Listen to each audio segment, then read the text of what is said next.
Morning folks, so today we are going to be talking about feet.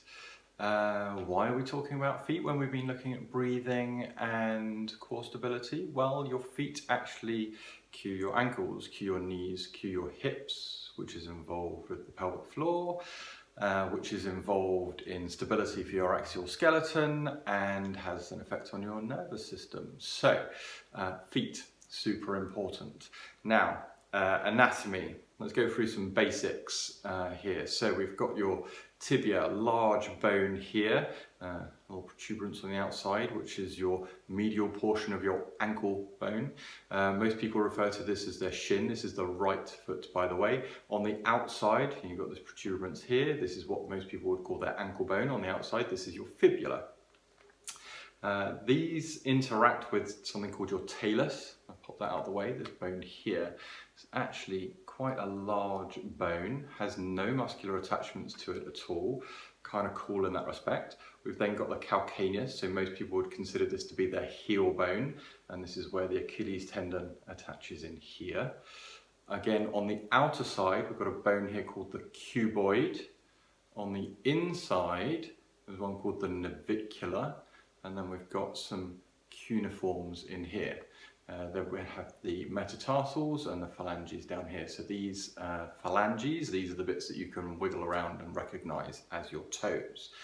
Now, within the foot, we have three main, but potentially four arches. So we turn it to the inside of the foot. So we've got a big toe on the inside here. We've got an arch that runs from here all the way down to here. On the outside, the lateral arch, again from the heel bone all the way down to that the ball of the little toe, the end of the metatarsal there. We've got a transverse arch which connect the ball of the big toe and ball of the little toe together, kind of where those springs are in there. And then we have another one just up here underneath the cuneiform and cuboid bones.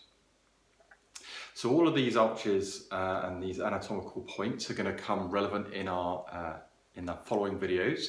It's also important to know that all of your joints in the foot, all those interactions between those bones will move along three axes. So we have the X, Y and Z axes.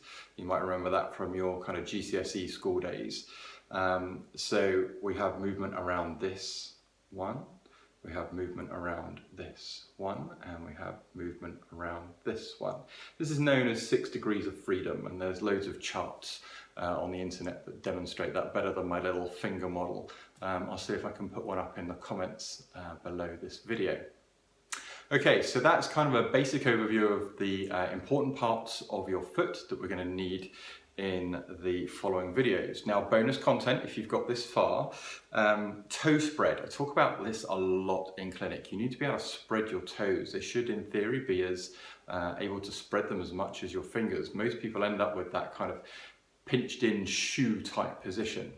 So a great way to allow yourself to spread your toes, obviously make sure you have shoes that allow you to spread your toes when you're walking, but most of us wear socks. So nice freshly laundered pair of woolen socks. It's actually quite tight around the toe box area. So a little thing you want to do before you put your socks on is just pull that apart. Now on the side of the little toe you want to go a little bit further down and pull that out as well. Often when socks are made they're nice and straight along the top here, but actually our little toe comes a little bit further down.